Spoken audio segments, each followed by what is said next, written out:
السلام علیکم ورحمۃ اللہ۔ دیکھیے، اللہ تعالیٰ کا یہ ایک منصوبہ ہے انسان کی پیدائش۔ اس کو اللہ تعالیٰ نے اپنی بندگی کے لیے پیدا کیا اور ان کی رہنمائی کا جو انتظام کیا اللہ تعالیٰ نے وہ حکیمانہ انداز سے کیا۔ جب انسان نیچے زمین پر آ رہا تھا، پہلا انسان، تو ساتھ ہی اللہ تعالیٰ نے کہا کہ میری طرف سے جب ہدایت پہنچے تو جو بھی اس کی پیروی کرے گا ان کو کسی قسم کا غم اور پریشانی نہیں ہوگی۔ جو میری آیات کو جھٹلائے گا وہ آگ میں جانے والے ہوں گے جس میں وہ ہمیشہ رہیں گے۔ پھر اللہ تعالیٰ نے انبیاء کے ذریعے کتابیں اتاری، وحی کے ذریعے رہنمائی فرمائی۔ جن لوگوں نے انبیاء کی باتوں پر یقین کر لیا، اعتماد کیا، وہ مسلمان کہلائے، اور جن لوگوں نے نہیں اعتماد کیا، جھٹلایا، وہ کافر مشرک ٹھہرے۔ پھر اللہ تعالیٰ نے چونکہ ابلیس کو بھی چھوٹ دی تھی، اس کے بھی آگے شاگرد ہیں انسانوں میں سے بھی اور جنات میں سے بھی، ان کا کام ہی انسانوں کو گمراہ کرنا ہے۔ انبیاء کے ذریعے، کتابوں کے ذریعے رہنمائی کی گئی اور ان کو چھوٹ دی گئی شیطانوں کو۔ تو اس کشمکش کے درمیان عام انسانوں کا امتحان ہے۔ پھر انبیاء کے وارث اللہ تعالیٰ نے علماء کو قرار دیا کہ یہ علماء جو ہوتے ہیں، جو غیر نبی ہوتے ہیں، صحیح اصلی علماء ہوتے ہیں، یہ اللہ کو ماننے والے ہوتے ہیں اور اللہ سے ڈر کر زندگی بسر کرنے والے ہوتے ہیں۔ تو یہ اللہ سے ڈرتے ہوئے انسانوں کی رہنمائی کے لیے تبلیغ کرتے ہیں، جو احکامات اللہ کے نازل ہوتے ہیں ان کی تشریح کرتے ہیں، ان کا صحیح معنی اور مفہوم بیان کرتے ہیں اصلی۔ اور جو ان کے مقابلے میں علماء ہوتے ہیں، علماء سو ہوتے ہیں، دنیا دار مولوی ہوتے ہیں، دکاندار ہوتے ہیں، ٹھگ ہوتے ہیں، وہ بھی عالم کے روپ میں آتے ہیں، علماء کے روپ میں آتے ہیں، عام آدمی کے روپ میں نہیں آتے ہیں۔ عام آدمی کو تو پھر وہ لوگ نہیں کہیں گے۔ اسی طرح یہود و نصارہ کے علماء ہی نے ان کو یہ عقیدے دیے تھے کہ عزیر علیہ السلام اللہ کے بیٹے ہیں، عیسیٰ علیہ السلام اللہ کے بیٹے ہیں، پھر ان کے واسطے، وسیلے، یہ ساری باتیں علماء ہی نے کی تھیں۔ اسی وجہ سے سورہ توبہ کے اندر کہا گیا کہ انہوں نے اپنے علماء اور مشائخ کو رب بنا لیا ہے۔ تو جب اس کی تشریح کی نبی علیہ السلام نے کہ دیکھو، جو اللہ کی کتاب تمہارے درمیان میں حلال قرار دیتی تھی، تمہارے علماء اس کو حرام قرار دیتے تھے، کس کی بات مانتے تھے؟ تو ان کا علماء کی مانتے تھے۔ فرمایا یہی رب ماننا ہے۔ تو یہ جو مولوی صاحب بات بیان کر رہے ہیں، دیکھیے یہ کہہ رہے ہیں کہ علماء کی زیر نگرانی ترجمہ پڑھا جائے۔ اب مسئلہ یہ ہے کہ علماء تو دو قسم کے ہیں۔ اگر علماء حق کی رہنمائی میں وہ ترجمہ پڑھا جائے گا تو انسان بالکل سیدھے راستے پر رہے گا، شکوک و شبہات اس کے دور ہو جائیں گے۔ ابھی ہماری جو کشمکش ہے عام لوگوں کے اندر، وہ کیا ہے؟ یہی تو ہے، جن لوگوں کے دلوں کے اندر، دماغوں کے اندر ان مولویوں نے شکوک و شبہات ڈالے ہوئے ہیں، شرک کی طرف لے گئے ہیں، مشرکانہ تفسیریں کی ہیں، ان شکوک و شبہات کو دور کرنا ہے۔ اب میں بھی ایک مثال دیتا ہوں، جو محمود الحسن عالم دین گزرے ہیں، کوئی معمولی ہستی تو نہیں گزرے ہیں، بڑے علماء میں سے ہیں۔ اسی طرح شبیر احمد عثمانی، وہ بھی ان کے آگے شاگرد ہیں اور بڑے علماء میں سے ہیں، پہلے فارغ التحصیل وہاں دیوبند سے، قاسم نانوتوی بذات خود۔ تو ان علماء کی جو ہے زیر نگرانی جو بندہ ترجمہ پڑھے گا تو اس کا ذہن یہ بن جائے گا کہ اللہ کے بندوں کو، نیک بندوں کو پکارنا، یہ اللہ ہی کو پکارنا ہے، اور یہ گویا قرآن ہی کا عقیدہ ہے۔ تو بتاؤ کہاں وہ جائے گا؟ علماء نے اس کو کہاں پہنچا دیا؟ اسی طرح اشرف علی تھانوی، جنہوں نے یہ خود فقرہ لکھا ہے کہ علماء کی روشنی میں ترجمہ پڑھنا چاہیے، اب اشرف علی تھانوی کی رہنمائی میں جو بندہ قرآن پڑھے گا، ترجمہ پڑھے گا، اس کا عقیدہ کیا بنے گا؟ سورہ زمر جب پڑھے گا نا تو اشرف علی تھانوی صاحب اس کو بتائیں گے کہ اللہ کے بندوں کو نبی کا بندہ کہا جا سکتا ہے۔ قرآن کا ترجمہ ہے، قرآن کے اندر آیا ہے، یا ایھا الذین آمنوا یا ایھا الذین اسرفوا علی انفسہم، یہ والی آیت جو ہے کہ اے میرے وہ بندے، قل یا عبادی الذین اسرفوا علی انفسہم، کہ میرے بندوں کو کہو جنہوں نے اپنی جانوں پر ظلم کیا، گناہ کیے، اللہ کی رحمت سے مایوس نہ ہو، اللہ سارے گناہ معاف کر دے گا۔ تو یہاں اشرف علی تھانوی صاحب سمجھائیں گے اس کو کہ یہ جو ہے، یہ اللہ تعالیٰ نبی علیہ السلام کو کہہ رہا ہے کہ اپنی طرف سے کہو کہ میرے بندوں، تو گویا ہم اللہ کی بجائے نبی علیہ السلام کے بندے ہیں، تو وہ ظاہری بات ہے شرک میں تو چلا جائے گا۔ اسی طرح شاہ ولی اللہ کی زیر نگرانی جو ترجمہ پڑھے گا وہ وحدت الوجود مانے گا، وحدت الشہود مانے گا۔ اسی طرح ڈاکٹر اسرار کی زیر نگرانی جو ترجمہ پڑھے گا تو وہ یہی مانے گا کہ صوفی سارے ٹھیک تھے.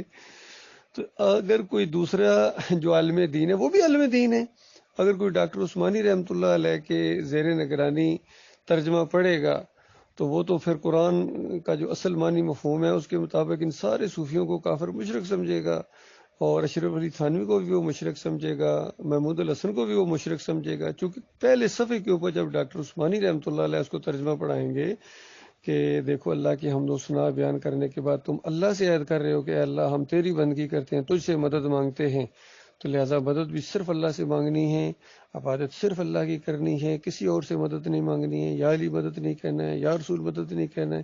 تو وہ تو عالم دین اس طرح سمجھائے گا. اور اگر اس نے آگے سے کہا نہیں تو وہ تو محمود الحسن صاحب لکھتے ہیں کہ اللہ کے بندوں کو بھی پکارنا یہ ایاک نعبد و ایاک نستعین کے اندر آتا ہے.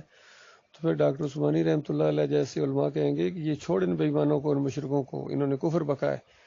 تو آپ خود سوچئے نتیجہ کیا نکلے گا؟ نتیجہ تو وہی نکلے گا جو ابھی معاملہ ہو رہا ہے. تو اس انداز سے ظاہری بات ہے علماء ہی کی ڈیوٹی ہے لوگوں کے شکوک و شبہات دور کرنا.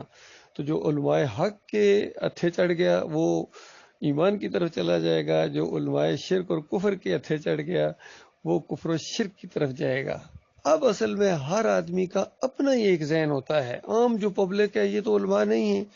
آخر ایک بڑی اکثریت کو یہ جو علماء ہیں بریلوی ان کو اچھے لگتے ہیں، کسی کو دیوبندی علماء اچھے لگتے ہیں، کسی کو اہل حدیث علماء اچھے لگتے ہیں. کیوں اچھے لگتے ہیں؟ کیونکہ وہ ان کے دماغ کے مطابق ہوتا ہے. وہ علماء نے اس کے اپنے دماغ کے مطابق اس کی رہنمائی کی ہے، اس لیے اس کو اچھے لگتے ہیں.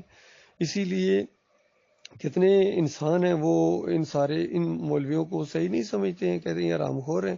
ان کو وہ والے علماء اچھے لگتے ہیں جنہوں نے توحید سکھائی ہے. ڈاکٹر مسعود الدین عثمانی رحمۃ اللہ علیہ جیسے علماء ہیں، ابو حنیفہ رحمۃ اللہ علیہ جیسے علماء ہیں، امام بخاری رحمۃ اللہ علیہ جیسے رہنما ہیں، ان کو وہ اچھے لگتے ہیں. تو اسی طرح جو محمد حنیف صاحب کے ہتھے چڑھ گیا وہ بھی ترجمہ لکھنے والے ہیں، تفسیر لکھنے والے ہیں. وہ جب سورہ یوسف کی 4 نمبر آیت پر پہنچے گا نا ترجمہ پڑھتے پڑھتے اور پھر 100 نمبر آیت پر پہنچے گا تو محمد حنیف صاحب اس کا ذہن یہ بنا دیں گے کہ یہ سارے خاندان نے یوسف علیہ السلام کو سجدہ کیا تھا. قرآن میں آ رہا ہے، قرآن کی یہ تشریح ہے، قرآن کا یہ ترجمے کا مطلب ہے، بریکٹ میں وہاں لگا دیں گے. تو اس کا تو یہ ذہن بن جائے گا. اور اگر کوئی ترجمہ پڑھنے والا ڈاکٹر عثمانی رحمۃ اللہ علیہ کے شاگردوں کے پاس آ گیا تو ہم تو اس کو یہی بتائیں گے کہ یہاں اس سے مراد جو ہے یہ فضیلت کا معاملہ ہے.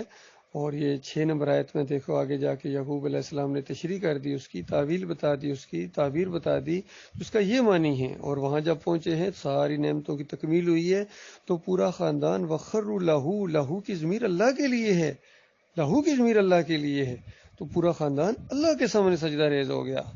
تو اس طرح جو علماء ہیں ان کی زیر نگرانی جب وہ ترجمہ پڑھے گا تو اس کا ایمان یہ بنے گا. اور اگر کوئی منور سلطان جیسے، قاری خلیل الرحمان جیسے، عتیق الرحمان جیسے، عبداللہ عمر ڈاکٹر کے زیر نگرانی وہ ترجمہ پڑھے گا تو اس کا پھر عقیدہ یہ بن جائے گا کہ سارے خاندان یعقوب علیہ السلام کا سارا خاندان یوسف علیہ السلام کے سامنے سجدہ ریز ہو گیا. تو اس طرح اس کے دماغ کے اندر شرک آ جائے گا. تو یہ معاملہ ہے میرے بھائیو، یہ اپنی اپنی قسمت کی بات ہے. اس کی میں مثال دنیاوی لحاظ سے دوں، جس طرح بیرون ملک جانے کے لیے جتنے بھی ایک ڈاکومنٹس چاہیے ہوتی ہیں، اس کا ویزا لینا، اس کا پاسپورٹ سیٹ کرنا، کاغذات بنانا، اس کا پروٹیکٹر لینا، یہ سارا کرنا یہ ہر آدمی خود تو نہیں کر سکتا ہے. ظاہری بات ہے کوئی نہ کوئی ایجنٹ پکڑنا پڑے گا. تو کوئی خود بھی کر سکتے ہیں، کئی لوگ بہت کم لوگ ہوتے ہیں جو خود کر سکتے ہیں، لیکن عام پبلک ہے وہ نہیں کر سکتی ہے، وہ محتاج ہوتی ہیں ایجنٹوں کی. اب اگر کوئی فراڈی ایجنٹ کے ہتھے چڑھ گیا تو وہ بظاہر تو صحیح اس کے کاغذات بنا رہا ہوگا، اس کو بھی یہی لگ رہا ہوگا، لیکن پیسے کیسے لے کے وہ رفو چکر ہو جائے گا، فراڈ کر دے گا اس کے ساتھ. لیکن اگر کوئی صحیح اصلی ایجنٹ کے پاس چلا گیا تو وہ اپنی ایک مناسب فیس لے گا اور اس کے بعد اس کے ڈاکومنٹس وہ تیار کر کے معاملات کر دے گا، اس کی سروسز لے گا.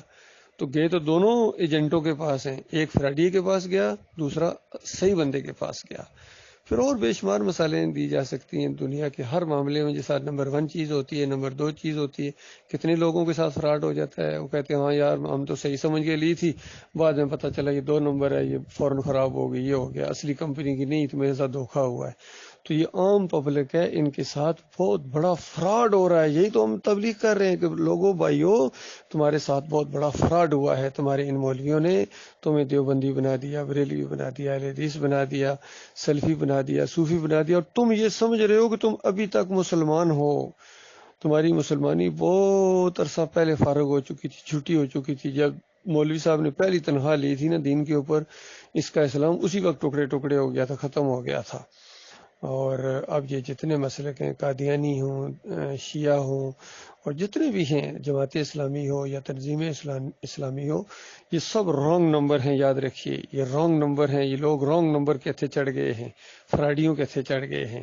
جس طرح کبھی کبھی ٹیلی فون آتا ہے، تمہاری لاٹری نکلی ہے، یہ کرو وہ کرو، اتنے پیسے جمع کرا دو، فراڈ کر کے اس کے پیسے جو ہوتے ہیں بینک میں وہ بھی لے جاتے ہیں۔ تو اسی طرح ان مولویوں اور پیروں نے فراڈ کیا ہے اس عوام کے ساتھ، ان کے جو اچھے مال تھے وہ بھی برباد کر دیے۔ تو یہ معاملہ بھی اپنی اپنی قسمت کی بات ہے۔ اسی لیے تبلیغ کے اوپر زور دیا گیا ہے کہ جب سچے لوگ تبلیغ کریں گے تو جھوٹوں کا پردہ فاش ہوگا، عام پبلک کو موقع ملے گا کہ دونوں کی سنو، اور ظاہری بات ہے جدھر وہ جانا چاہیں گے وہی ان کا اپنا عقیدہ ہوگا، اور اسی بنیاد کے اوپر ان کو جنت یا جہنم کا فیصلہ ہوگا۔ یہ مسئلہ ہے میرے پیارے بھائیوں۔